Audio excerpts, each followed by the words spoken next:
This summer, Instacart presents famous summer flavors coming to your front door. Or pool. Or hotel. Your grocery delivery has arrived, sir. That was faster than room service. No violins in the lobby. Oh, seriously? Anyway, sit back, relax, and get delivery in as fast as 30 minutes. Starring your favorite snacks, drinks, and more. Download Instacart for free delivery on your first 3 orders. Rated H for hungry audiences. Offer valid for a limited time. Minimum $10 per order. Excludes restaurants. Additional terms and fees apply.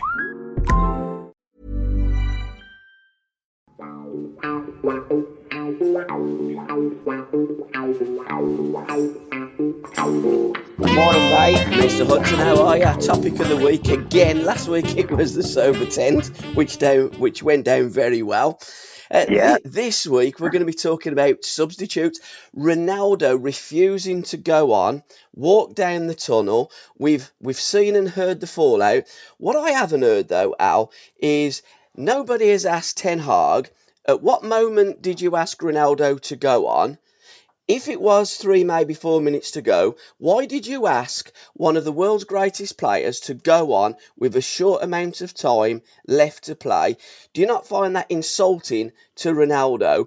And did you do it because you wanted a reaction from Ronaldo and you got it? What's your take on it? Well, yeah, the only way your initial thought is ridiculous. And then you try to weigh it up and you think that he might have had an ulterior motive to see how Ronaldo would respond. And that was his response. And maybe that was a response that Ten Hag wanted. Yeah. To give him an excuse to get him out of the club. But it was, in my eyes, so very disrespectful. It was incredible. It was scary. It was a scary moment. It was a sad moment, and you don't want to see such a fantastic footballer and what he's given to the game and all over the world, end a career in such a way. And that's what management can do to players. We've always spoke about management can make or break you, and it leaves a very sour taste in your mouth to see that happen. It was very sad. It was sad to see him walk away like he did. And it's very sad that the fans, if they do have a backlash and respond badly towards him, I think that would be even sadder, because he's been nothing but fantastic since he's been back. Absolutely. I'd like to ask Ten Hag those 2 questions, and then I'd like to ask him, so what did you expect if Ronaldo would have come on with a few minutes to go? You were already 2-0 up, so he ain't going to change no game. With 3 or 4 minutes to go, you've got absolutely no chance. He may have had 2, maybe 3 touches. So, what was your expectations of Ronaldo, and why did you do it? And I keep looking at that and asking the same question to myself, and the only answer I can come up with is that he wanted the reaction from Ronaldo to say, right, I now want him out of this football club. After the World Cup, he's gone. He'll never play for me again. I just think that was the straw that broke the camel's back. Yeah, there's one thing we don't know. It's like when I was at Arsenal and at Chelsea, the fans, supporters don't know what goes behind the scenes, how you're getting on with the manager, how you respond to managers' decisions. They don't know what's gone on, what's been said, the lead up to the game. He's obviously very disappointed he didn't start. Manchester United made a tremendous recovery. And that should have been the story, really. But the story, he wanted something else, Ten Hag. He wanted... did he try to belittle him or something? I don't know. Because Seattle, Ronaldo was such a incredible figure, and for the kids watching the game as well, it's a terrible thing that they have to watch that and think that that's the right, that would be the right thing to do, or Ronaldo was right to do that or wrong to do that. They don't really know what's gone on, and footballers have, they're getting paid a lot of money. Ronaldo's probably one of the richest footballers ever walked the planet, and But he earns that right because he's been that good, and his record shows that. And take his goals away from Manchester United, and they probably might have got relegated the season before, and Ten Hag wouldn't even be at Old Trafford. You know, they could be a championship team. That was how influential he was this season before, and to be treated like that. I mean, I've been there. I've been in a very very similar situation. Although I'm no Ronaldo, and I couldn't even score that many goals in trading. I don't think. But it's no, it's a very, to think that was a talking point, and it shouldn't have been. It should have been. He should have. Had a word with him afterwards to say, like we always say. I was telling someone a story about Jackie Marsh at Stoke when he stormed in the office with Tony Waddington and screaming and hollering because he had played a kid in front of him. And Tony said to him before he started screaming and hollering, he said, "This kid's a good player. Number two, Jack, it's not really the response I want from you. The response I want from you is to work harder to get back in the team, to fight for your place. I don't want you coming in screaming and hollering, asking for a transfer. If you want a transfer, there's a telephone on my desk. Ring all the clubs up and see if they want you. Let's put the record straight here. It's not, and that's kind of down the same line as what's happened with Ronaldo. He wanted afterwards he should say he should be quite proud to have him in the football club. I can't believe that Ronaldo has been any kind of disruption since he's took over. He's a top world class player who deserves proper respect from managers.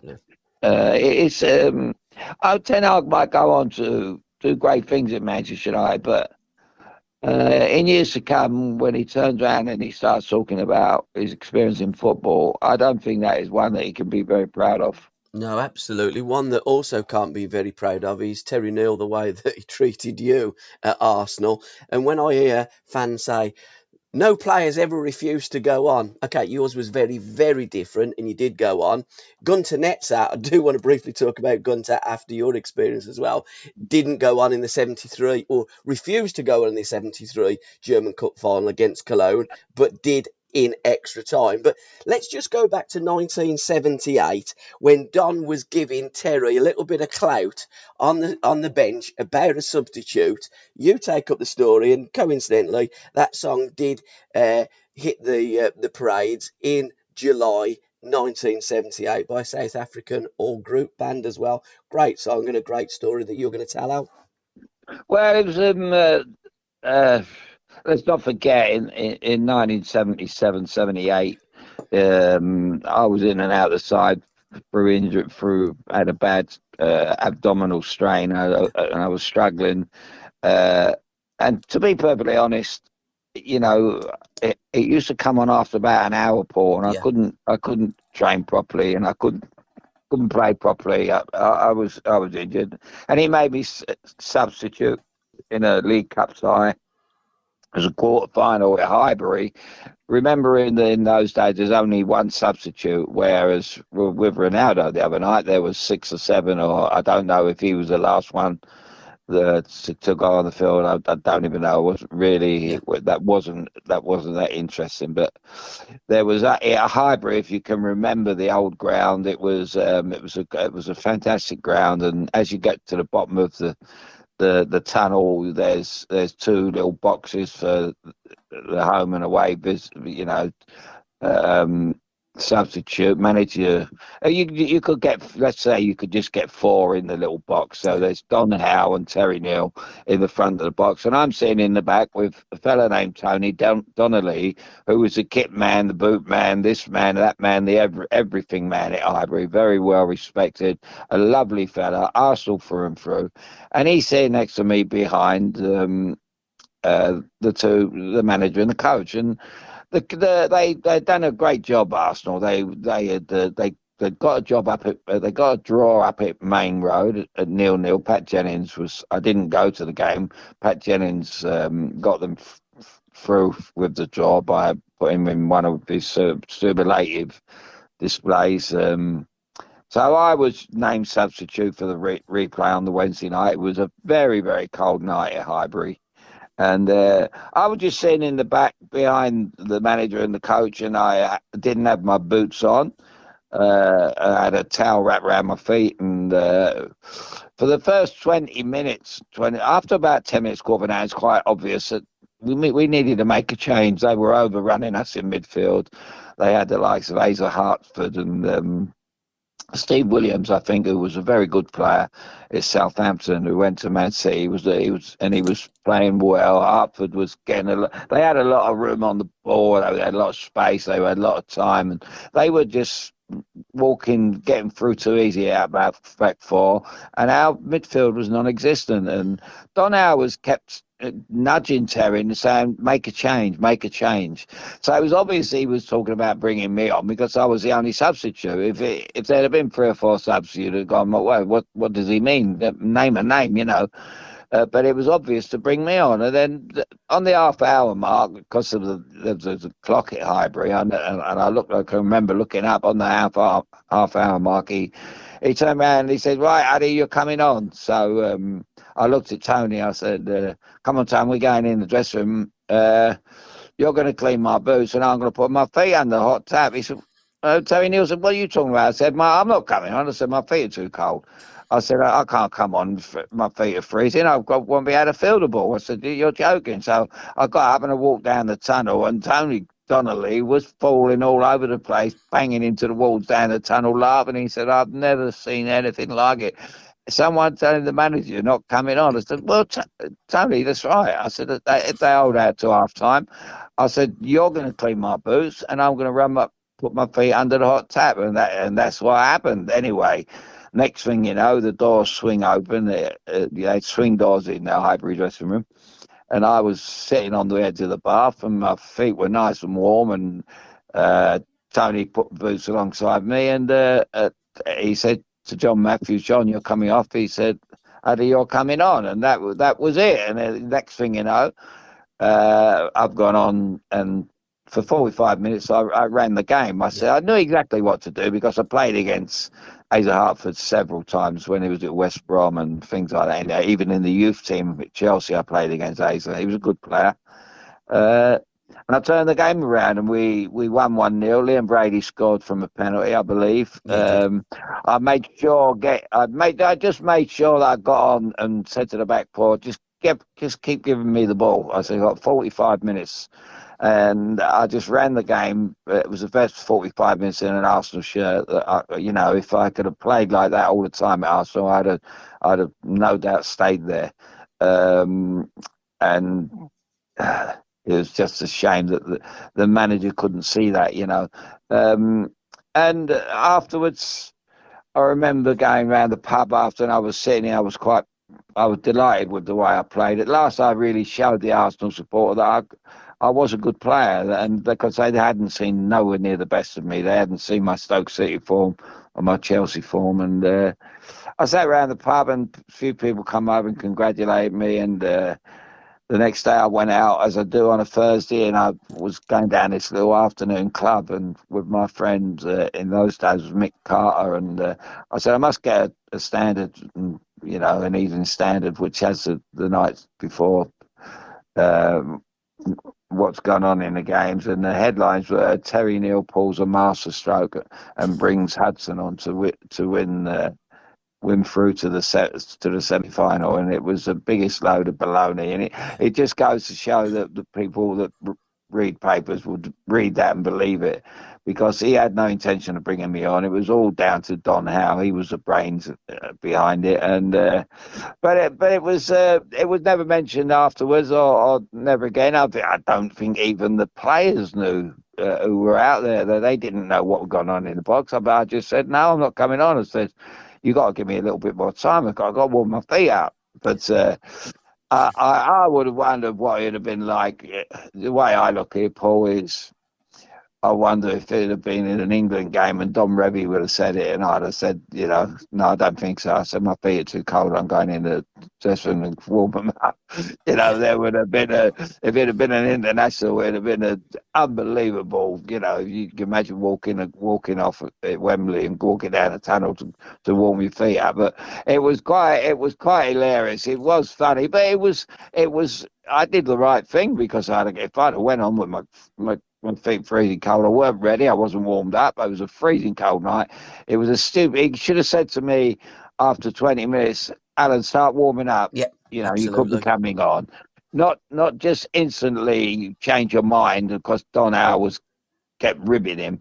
He should have given me 10 minutes call it out to warm up and said you're coming on in 10 minutes. And even if he changed his mind and we'd have scored in those 10 minutes and we went on to be in front at half time and not bring me on, it would have been the right thing to do. But he never he was that kind of manager. He never give it any fault. You have to look at the player you're bringing on and see how he is and say, are you ready? Are you get ready, get your mind right. Let's get you warmed up. You don't want to go on in a freezing cold, and that's what happened. And when I just laughed my head off when I see the paper the next day. I went in the club and was telling the story to all my mates in this afternoon club. And I said, if you read that and believe it, then you're reading a load of lies. I said, that's not what happened. And but it was great for me because we knocked them out. We got through to the semi-final, and we were very, very unlucky to get beat in the semi-final against Liverpool. And that season, that would have been 2 cup finals in my last season. And also finished 5th in the league, so it was decent. And that was because Don had come back. In a recent book by David Tossell that you'd had a little bit of input in there, you did say that had Don not come back, Arsenal could have got relegated under Terry Neal. Let's go back to that problem that you had, the abdominal problem. You didn't actually have a medical at Arsenal. You were signed while you was injured. He didn't believe you, and things went from bad to worse. You even got sent home from Australia with Malcolm McDonald. So when Don come back, he did steady the ship, and it's again, if only, because if he'd have kept Hudson, Brady, and kept Alan Ball rather than you being the replacement for Alan Ball, that team could have gone on and been European champions. Just how important a manager is. Cologne against Borussia Mönchengladbach. Word comes out that the great Gunter Netzer is on his way to Real Madrid. As a result, the manager gets wind of it, drops him for the final. They're drawing 1-1, and he says to Gunter, right, you're going on now. And he says, no, I'm not. I'm not going on. The story was one of the players got injured and in extra time almost begged Gunter to go on. We need you. We need you. He went on. He scored the winning goal. That was his swan song. But again, all down to management, whether it's the Borussia Mönchengladbach manager in 73, whether you look at Terry Neal in 78, or you look at Ten Hag now. For me, it's bad management. Yeah, it's it's very. I always think that I mean, I was out yesterday. I went to a game at Sutton United. I was with a lot of Chelsea supporters, and you listen to their opinions on managers and the past and the future and the present. And you'd like to tell them these kind of stories to say you have to understand it's the same as any other job in your line of work. I said to a couple of them, in your line of work, if you was treated like that, who knows how you would respond? Show a little respect. And when I got the injury in training in Stoke City. It was a weird situation. We didn't have a game of the weekend on the Friday. We trained and I did my stomach exercises, and after training, I did a double lot of them because we weren't playing on the Saturday. And on leaving the ground, someone said that Eileen, who works on the desk, said, "I've just had a phone call from Chelsea. Will you go and play in a testimonial tomorrow morning down at the bridge?" So I'm not sure. Something to do with Frank Lampard Senior. Yeah. and at West Ham. And I said, yeah, I'd love to, because it, it was good to go back to the prison, good to get away from the environment. And I went and played, and after an hour, it was like someone stabbed me in the stomach. I'd just overdone it with the sit-ups, which I would never have done had I known I was playing the following day. Anyway, I carried this injury, and oddly enough, it coincided with like when that was just after the roof blew off, and they needed the money, and they sold me to Arsenal. They sold Jimmy Green off to Manchester United, and sold me to Arsenal. And I went down to Arsenal. I thought, I didn't want to leave Stoke City, and what. It's that time of the year. Your vacation is coming up. You can already hear the beach waves, feel the warm breeze, relax, and think about work. You really, really want it all to work out while you're away. Monday.com gives you and the team that peace of mind. When all work is on one platform and everyone's in sync, things just flow. Wherever you are, tap the banner to go to Monday.com. This season, Instacart has your back to school. As in, they've got your back to school lunch favorites like snack packs and fresh fruit. And they've got your back-to-school supplies like backpacks, binders, and pencils. And they've got your back when your kid casually tells you they have a huge school project due tomorrow. Let's face it, we were all that kid. So first, call your parents to say I'm sorry, and then download the Instacart app to get delivery in as fast as 30 minutes all school year long. Get a $0 delivery fee with your first 3 orders while supplies last. Minimum $10 an order. Additional terms apply. But I thought that the great consolation, I'm going to team up with Alan Ball and Liam Brady. And I thought, what an experience that would be if I can get myself fit. Anyway, I never even had as you said earlier on, I never had a medical. They never sent me for any treatment. And I was on the treatment table for about 8 weeks before I even touched the ball. It was just, and I think what bothered me more than anything was, Paul, it was what the other players felt. Because if it had been me and a player had signed, a top player had signed, at that time I had a fantastic time at Stoke. So, and I'd played against the Germans the year before. And they must have, I think some of them might have doubted if I went there for all the right reasons. Did I go there to sit on the treatment table? Because some people do that. They think, I can't be bothered. I've had a transfer. And let's not forget, it wasn't like today where you're getting absolute fortunes. There was no money, no big money involved. But they kind of pop their head in the dressing room and say, how's it going today, Al? You're comfortable, and the dressing room can be a very daunting place at times. And I know what I'd have been like. I said, well, have you come here? This is it, Butlins here or something? You're supposed to, you're a footballer or what?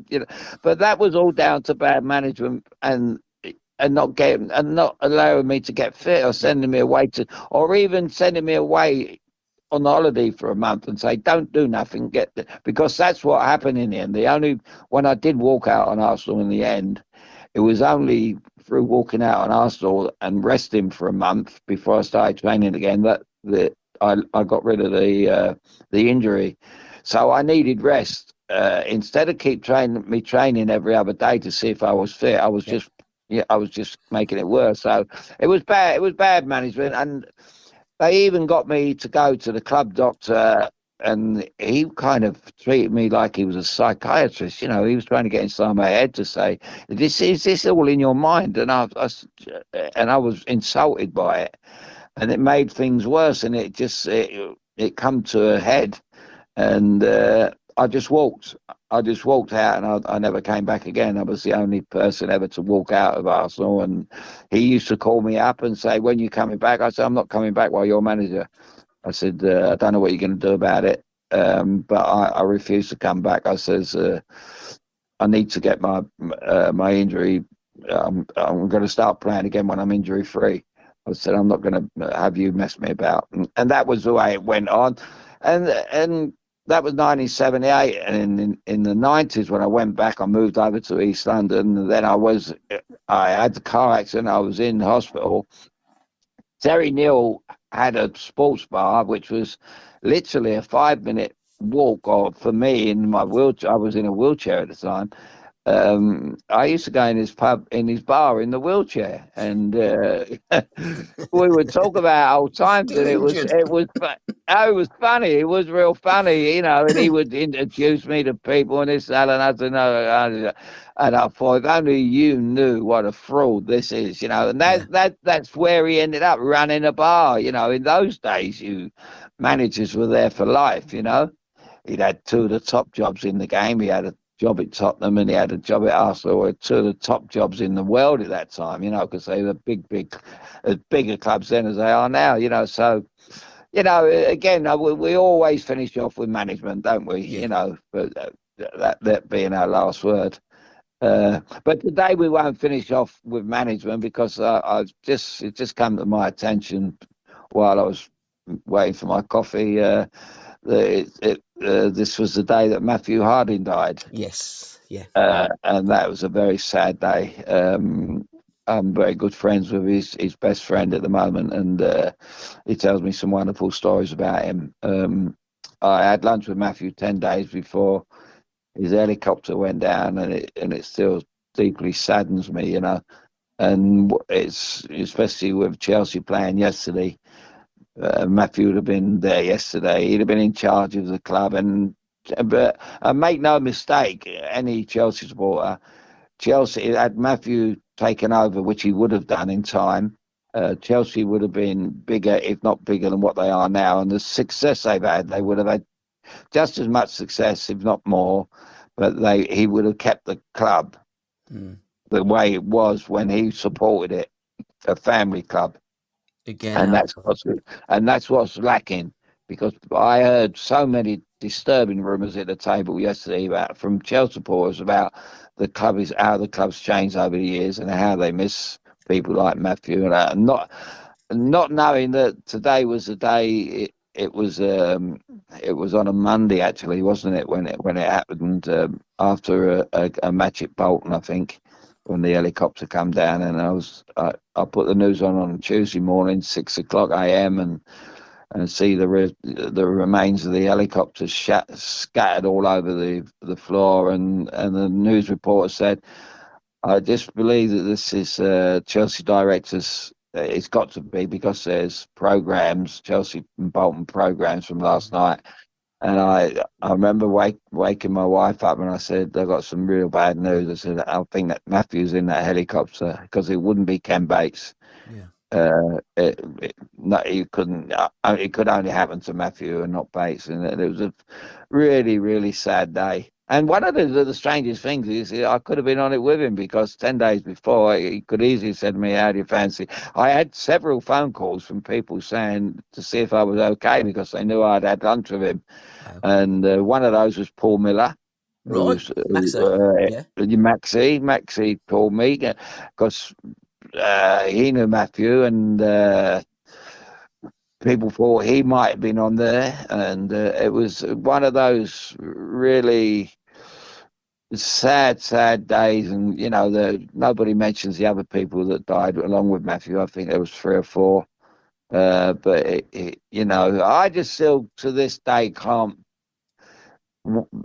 understand why he had to get a helicopter home, and a very wealthy man as he is, why he didn't stay overnight and get the early train back to London in the morning. And I know it's in hindsight, and these, but when it happened to the fella at Leicester, the other tragedy with the man that owned Leicester after that incredible success he had, then it happened to him. It makes you wonder, doesn't it? I don't know. Is it meant to be? It's just Matthew. His last words to me, Matthew, when we left the lunch table, I said, where do you go from here? And I meant to him, are you going back to work? Because it was after lunch. And he said, I'm just going to have to wait for him to die. And they were his last words to me. And I said, "What do you mean?" He said, "You know who?" He said, He said, "Because that's the way it is at the moment. He's running the club, and I've got to wait for him to die to take over."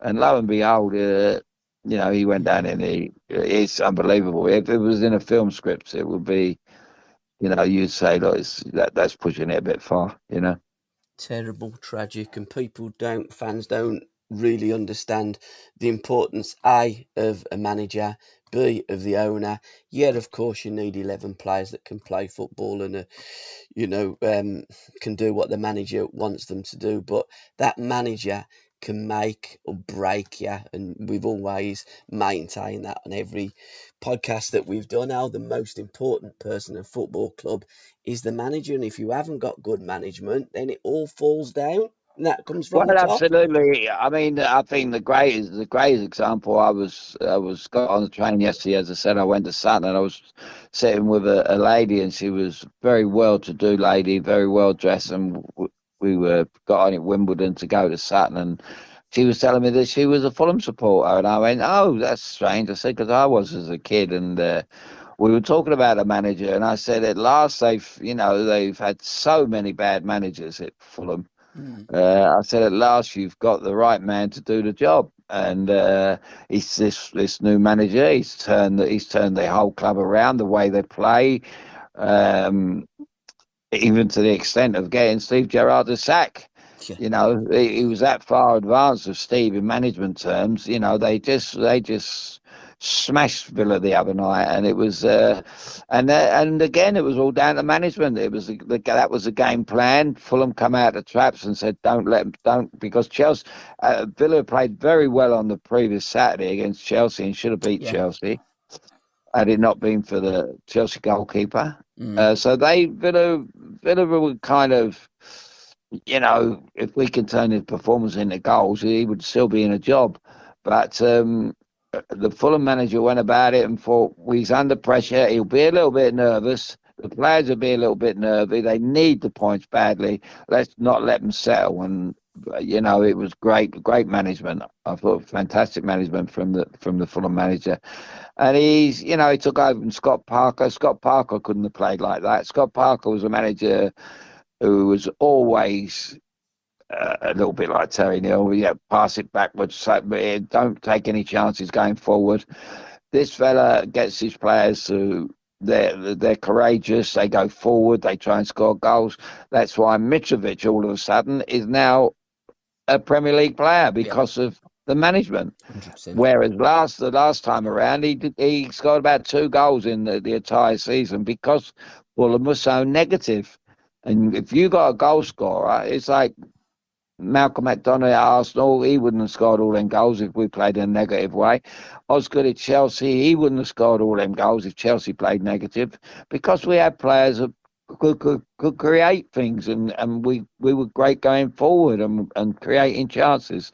And that's all. Again, it's down to the manager. A manager can make or break a football club, Absolutely. and the player, and more important, the player. Absolutely. And finally, what I've never understood, Al, it looks as though Villa are negotiating with, is it Sporting Lisbon, for their manager to come over and join the fold at Villa Park. There seems to be a £26 million compensation package that they're trying to put together. It always amazes me why clubs are reticent to spend money on the manager. They'll fork out £100 million on a player and go, "Oh, done about 25 million compensation for a manager," when the manager's the most important person at the football club. That always amazes me, beggars belief. Well, yeah, there's still a very dark cloud over Villa Park. There's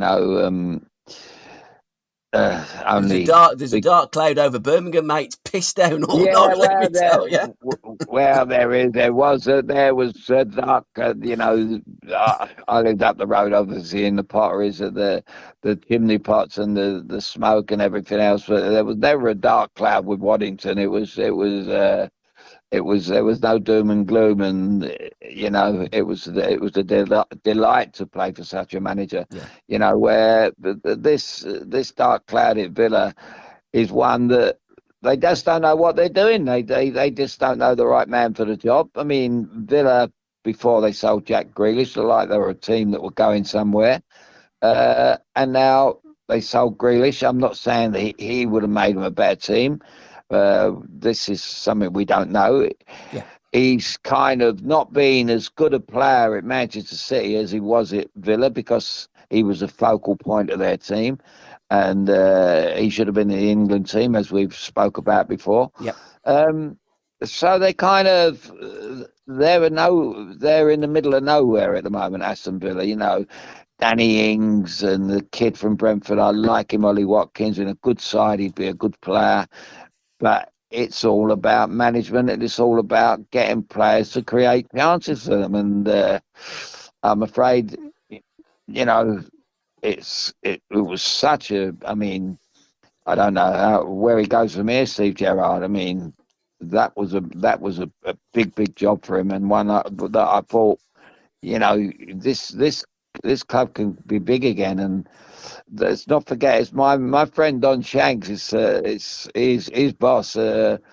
His boss's brother owns has major shares in the club, so it would be interesting to see what Don's got to say when he comes back from Egypt. His boss has in Villa, does he?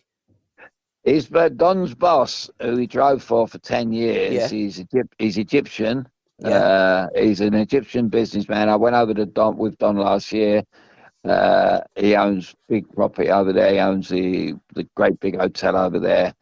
I asked the fellow one day about the hotel, how long did it take to build? He said it took 27 years to build this hotel. And the same people that built it built Disney World. I was going to say the pyramids. So, well, yeah. I mean, that's the kind of money that this fella's got. But his brother is a major shareholder at Aston Villa. Oh, right. So it will be interesting to speak to Don. He'll no doubt call me in the next couple of days and say what's going on in Villa. I don't know. I don't think Don's ever met his brother, but I know the fella that Don works for. He speaks very highly of, and they're good people. But when it comes to football, have they got the football? They got the money, but they haven't got money. Don't give you the.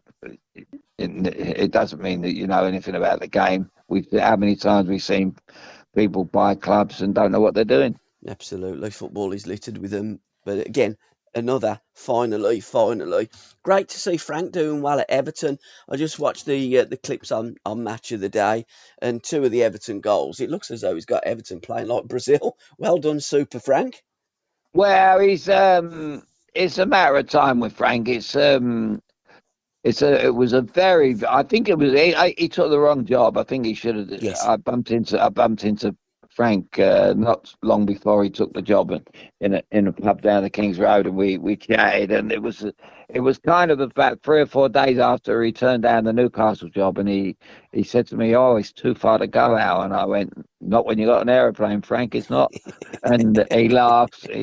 But I think that he knows he's dropped a Wally. He should have he could have done exactly, what Eddie Howe's done. He's done a fantastic job, Eddie Howe. He's done a fantastic job at Bournemouth. He's a top manager. And, Frank was just lacking that experience at the time, which I think I said to you, Paul. He should have had someone alongside him with a bit of experience who would have led him down the right path. And he should have took the Newcastle job. And that could be him there at the richest club in the world now. Instead he's, as you said, he'll pull it around at Everton. I don't think they're going to. I know Bill Kenwright quite well. He's a good man. But again, they're a team. I mean, they must have had a party last night with Liverpool losing and them winning. I mean, it's the first time they really got to celebrate anything like that. But Frank will turn it round. But I don't think Frank's future will be at Everton. No, he's destined no disrespect to Everton for greater things, unless he can bring those glory days back to Everton, because, Everton are a top 6, top 4 football club in this country. They are a grand old team, as the song suggests. Al, it's been an absolute pleasure. We will be reconvening in a few weeks' time, because we're going to be doing the Alan Hudson's World Cup diary off the back of Alan Hudson's American Dream, My Life, My Music. Gareth is going to be naming, I believe he's naming a 55-man England squad. So you never know, mate, you might get the call up as well, because I don't think there's 55 players that can play at that level. But he's got to whittle it down by the 13th of November to 26. He can take 26, 3 players added on, because on any given day and game, he can only name a squad of 23. Well, it's funny I should end on this subject, because I can remember when Don Revie took over the England job. I was playing for Stoke and Peter Oscar was playing for Southampton, and he named a squad of 80 players to come to Manchester for a get-together, and he left Peter Oscar out of the 80. And I used to introduce Peter Oscar to people as the 81st best player in the country. And he used to want to beat me up every time I said it. But that was the kind of thing that managers do, to belittle you. And that Don Revie, by picking up 80 players and leaving the great Peter Oscar out of the squad in 1975, was exactly like what Ten Hag has done to Ronaldo. It's just trying to belittle him and send a message to him, really. You're not wanted. Absolutely. I don't think any man has made himself look good by making others look little. And we will speak soon again, Mr. Hudson. Thank you very much for your time, sir. It's been a pleasure, Paul, as always. Cheers, Al. And it stopped raining now as well, mate. Happy days. Oh, there you go. That cloud will go. Every grey cloud, there's a silver lining, Uddy. Those are the days, my friend. Oh, Paul, they never end, mate. Absolutely. Cheers, Al. See you, pal. Thanks, mate. Cheers. Bye, mate.